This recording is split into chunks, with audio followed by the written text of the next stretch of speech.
Hey guys, remember to like the video and hit subscribe. A little bit about Israel. You said Russia should accept a lease on the port of Sevastopol, and they should be able to call that a win. And if they reject it, we should do a no-fly zone over Ukraine. Yeah. Yeah, that's like good memes. That's like the NATO cringiness. But like, don't you think that's like, like at some point Ukraine's gonna, them losing land is not the end of the world, right? I think it sets a very, very, very bad precedent that shows that as long as you've got a high enough likelihood of winning some conflict, that you're basically allowed to conquer sovereign territory. And I feel like a rewriting of the world order like that is incredibly dangerous and increases the likelihood of a whole bunch of horrible shit happening in the future. Well, we did rewrite it, and we are living in a dangerous world. So it makes more sense that we like hold our cards close to our chest. What do you mean we did? And if you want to talk about, what do you mean by that? Well, they did take it in 2014, and we're kind of like, oh well, because the so we should push back against it now. F it. Well, we are pushing back. I mean, they're losing a lot of people, and they're getting land that isn't ultimately that important. And it seems important. like the trade-off. What do you mean? It is super important, and we're not pushing back on that. I mean, it's not that. Like, I mean, Russia had Ukraine for the entire Cold War. It's not like that's like was the power piece that allowed them to control the world. What? Hold on, wait. What country do you live in? I live in America. Okay. Imagine if Mexico took over 1 square mile of like Arizona. Would you say that that land's not important, so it doesn't matter? Well, if I was Ukrainian, of course I'd say it matters. But if I was the NATO interacting with a Mexican-American war and we're losing political capital and support for the war, I wouldn't all of a sudden adopt a maximalist position.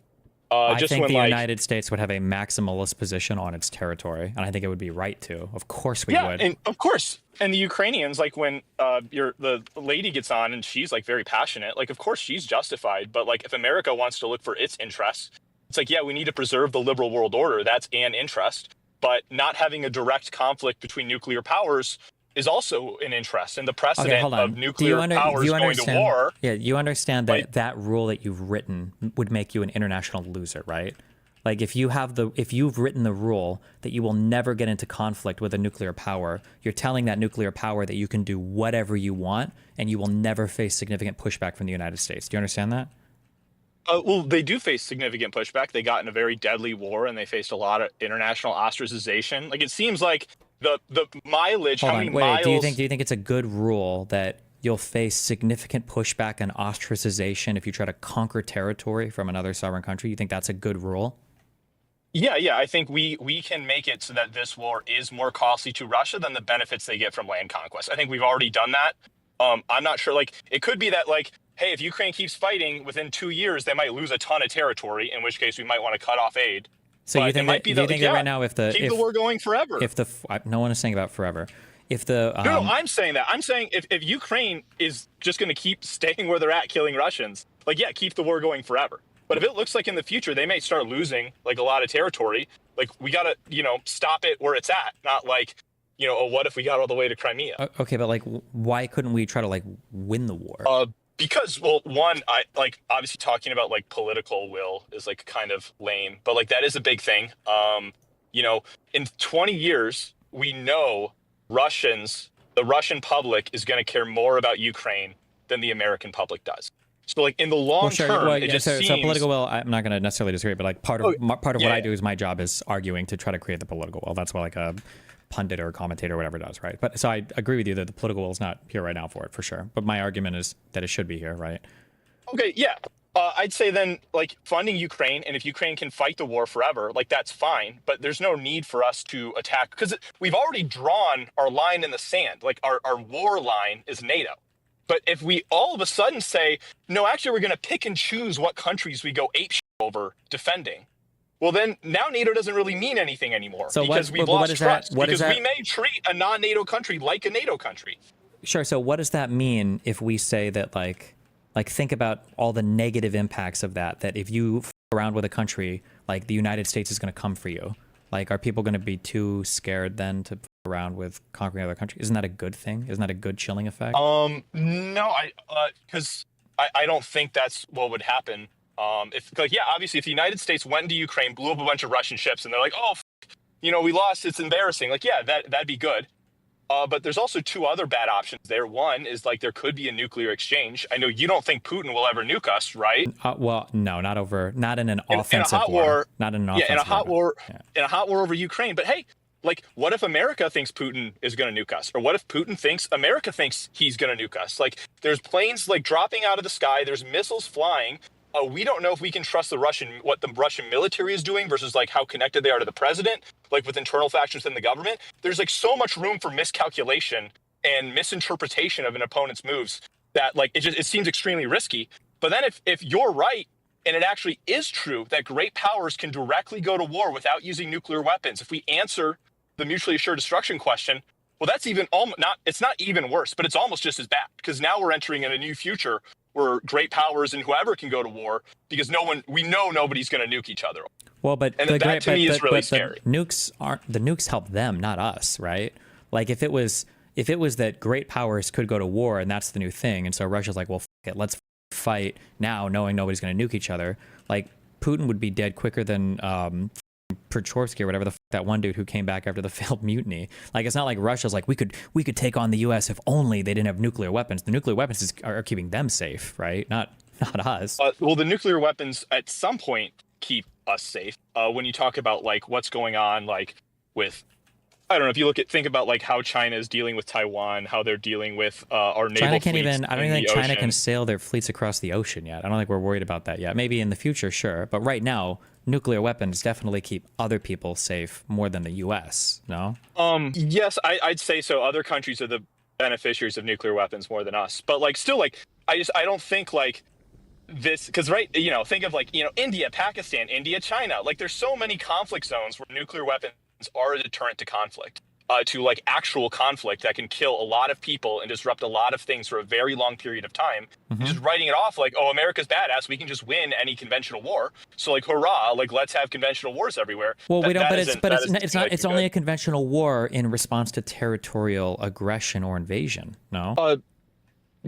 Yeah, right now, sure. Well, but isn't that a good? Isn't that a safer rule to write than writing the rule that you can always aggress against somebody as long as they don't have nuclear weapons? No, because you can aggress without getting a hot response for the United States, but like we're still going to f you over in other ways. Like I think if Russia took Kiev tomorrow, I'm not sure like, oh wow, like what a genius play by Putin. Like yeah, that would hurt, but I feel like they've paid a really hefty price for what they got. I don't think we're getting this like do you think China is more, seeing how Ukraine defended against Russia, do you think China's more or less likely to take Taiwan now? I think China is far more likely now, but it has less to do with how Ukraine fared in the war and more to do with what the U.S. response was. Because I think the U.S. has shown that arguments like yours, like, oh, no, nuclear weapons, and they're not in NATO. So if I was China, why wouldn't you feel way more comfortable taking over Taiwan? If anything, what you're thinking of is I just got to win fast so that there's not like big sanctions or whatever, no? Well, I mean that's probably like true. Like, yeah, like, I mean, if China just like you woke up tomorrow and China had like done a coup in Taiwan, do you think America should go to war with them? Like, no. Like, there'd have to be some way to push back. I don't understand. Wait, so do you just think anybody should just take over anybody in the world then? Or do we not do anything for anything? Or No, you do what you can with the response you're given. Like the United States, like I said, like you just said that if inside and outside, if China took over, it's falling apart. We got to keep the cards close to our chest. Yeah, here. but it's falling apart because of this type of weakness, of this lack of desire to have any sort of deterrent effect, because people know that the response from the U.S. is going to be weak or non-existent. No. No, I don't think that's true. It seems like the problem is the United States is sticking its head in a lot of different places, and it's causing mission drift at home. We're confused about what our role is. Hold on, not relevant. Abroad, there is no mission drift for has Ukraine. It's a very clear mission with a very clear-cut set of people fighting. This is not a weird proxy war in the Middle East where there's 50 different factions on each side. This is incredibly clear-cut. It's fairly clear-cut. I mean, what particularly we have to gain and lose in Ukraine, I think very quickly you get into this idealist realm of no country should ever invade any other country, and we need to go balls to the wall to make that clear. It doesn't have to necessarily be no country should invade any other country, but maybe in Europe at least. I think it's safe to say that in Europe it would be good that people can invade each other and steal territory. I mean, that's why, that's like I said, that's why we have our line. And if we wanted to articulate a different line, that should have been made clear. But Russia knew we weren't going to, shoot its planes out of the sky if they invaded Ukraine. But they knew we were going to arm Ukraine, and that's a better deal than Yeah, the but like, do you alternative. think if the United States president would have been the people that the man that if it would have been the man that people said Trump was, where Trump would have been unhinged and he would have no-fly zoned Ukraine, or he would have just started doing offensive operations, do you think that Putin would have invaded Ukraine? If he thought it was going to be a hot war against the United States, no, I don't think so. But I don't Okay. think we have like. So I then don't think doesn't we it can actually increase? like, make that happen. We It's like the absolutely same could, but with we literally Taiwan. could. No, why can't we? Do our planes not have fuel? We literally could do this. I mean, it would involve like our planes getting shot down, their planes getting shot down. Like I said, there's like the miscalculation of like things escalating either like conventionally or nuclearly, or like, just in general. It opens up everything. Like it opens up fights between Russia and NATO allies at that point if they're already blowing up like American ships and I don't understand. blowing up their stuff too. Okay, let's say that I dox you. I know where you live, and I'm going to come with a firearm, and I'm going to rape your friend. Okay, that's all I'm going to do, though. don't. I'm only going to rape him. I'm not going to hurt anybody or shoot anybody or kill anybody. I'm just going to rape your friend, right? Do you use Okay. the same line of dialogue? Like, well, we don't want to fight against them coming here. We don't want to bring out any weapons. We don't want to escalate. We don't want to escalate, right? I'm just going to come to your house and rape your friend over and over and over and over and over again, right? Is that a good world? No, that's not a good world. Okay, how is that different than the world with Ukraine? Because this is like an actual fight between great powers, and like an anarchistic. No, you're not. That's not responsive to anything I just said. You're telling Russia that you can go in and rape Moldova, rape Georgia, rape Ukraine, rape who knows who next, right? And you're saying, well, we're not going to do anything about it. No. Yeah, I mean that's just like what having allies is when you have an ally and someone isn't an ally, and you say you can't f with our allies. Well, I guess you're saying you can rape the people that aren't your friends and family. That's what you're it's like, saying, well, though. Isn't that exactly no. what you're saying? When you have when you say like you can't invade these countries, yeah, you're necessarily saying like it's more okay to invade the other countries. Yeah, that's true. I disagree, and I don't think the world has even functioned in this manner, right? Like, why did we like Libya wasn't part of NATO, right? But we still did a mission going into Libya to depose Gaddafi. So I mean, yeah, like, I don't think that was necessarily in our best interest. do you think intervention I don't- between like in Bosnia or with the Serbs? Do you think that was okay, or should we have just allowed that to go on? Like, that wasn't a NATO country. Yeah, I'm not really sure about that one. I mean, there's like different opinions on that. It seems like a success, like when it happened in the immediate aftermath. But it kind of seems like it also sowed a lot of like NATO skepticism within like a lot of these countries that like kind of seems to be popping up, whether we like it or not. I don't think there's any NATO skepticism in any NATO. The NATO's just been super strengthened in all, like, new countries have joined NATO. Literally, it's grown. No. Yeah, I agree. And that's like once they're in NATO, that's good. But we can't pretend like countries that aren't in NATO like are. That just it violates already. It's like scary thinking when NATO's really big. Like, well, is Turkey going to take the call when like Finland's invaded, or Estonia or Latvia, Lithuania? Like, I don't know. Will the American president take the call? Well, but wouldn't you want them? These are nice countries. But wouldn't you I don't want? think NATO. Wouldn't you want other people to think we would? Isn't that kind of the point? Isn't Yeah, that exactly. Yes. Yeah. They should think like it's the same with Taiwan. China should think that if they invade Taiwan, we will go insane and go to war with them.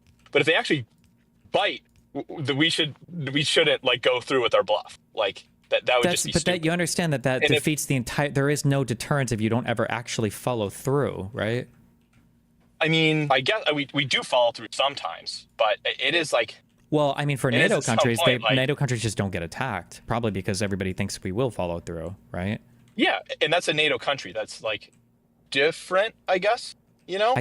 Like, if we were to tell Putin tomorrow, we've changed our mind, we're doing a no-fly zone over Ukraine, I just don't know what would you expect Putin to do? Like, okay, well, I'm going to start nuking Ukraine. Well, he could. I mean, that is possible. I'm not saying he could. Anything could happen. I'm just asking, do you really think he would threaten nuclear warfare in an offensive war against Ukraine?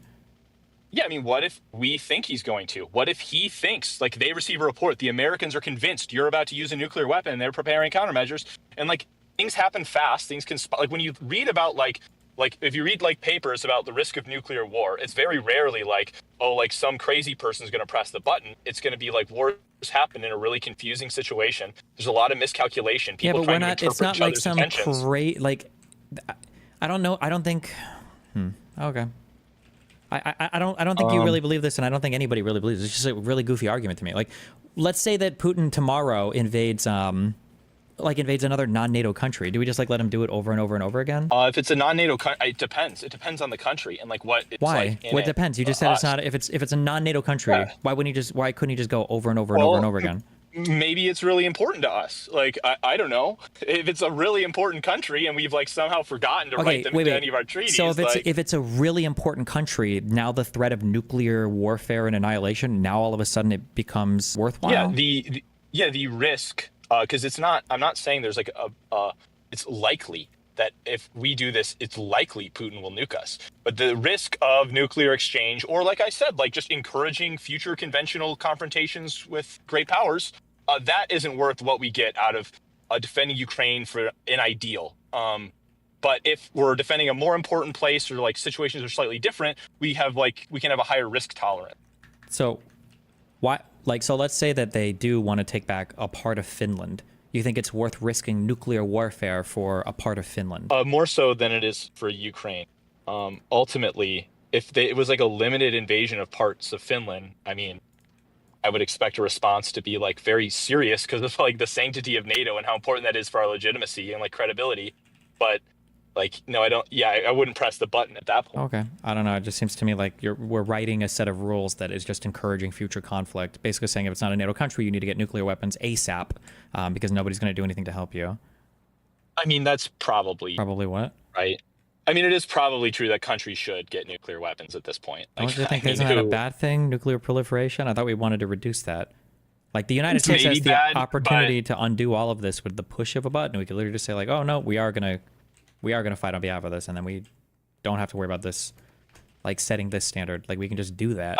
I think you're like, like I said, like it's kind of like what No Opinion said a while ago, and Matt Iglesias says this a lot. Like right now, the United States is like heavily overweighing every region of the globe as being of utmost national security interests, and that's not helping us. Like the weights we put on how important Iran is in the Middle East, stopping Iranian nuclear proliferation, all these other things. We don't, but the U.S. doesn't have out any. of whack. We don't have any weight there. What do you mean? It's not like we've got active troops to play. That's Israel's fight. We're not like actively deploying a bunch of shit to Iran all the time. No. Well, I mean, that's the thing. It is Israel's fight, and it's the only thing they help us with in international affairs, is fighting Iran.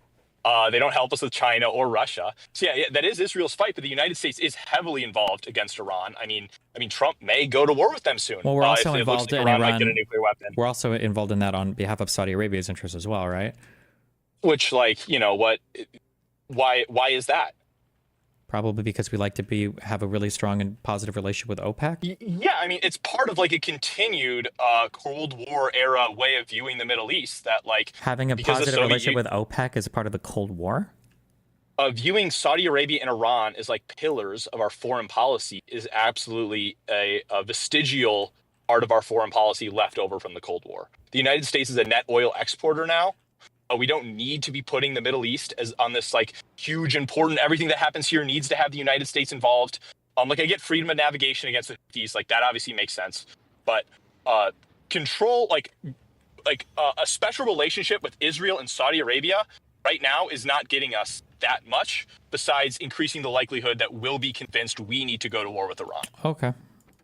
Yeah, I mean, I guess we'll see how this plays out in the next year or two because Trump wants to be the ultra isolationist, so we'll see how it goes. Okay, yeah. Hey, at least I disagreed, right? True. That is true. Kingler, what's up? You may have updated your opinion on this. I'm not sure.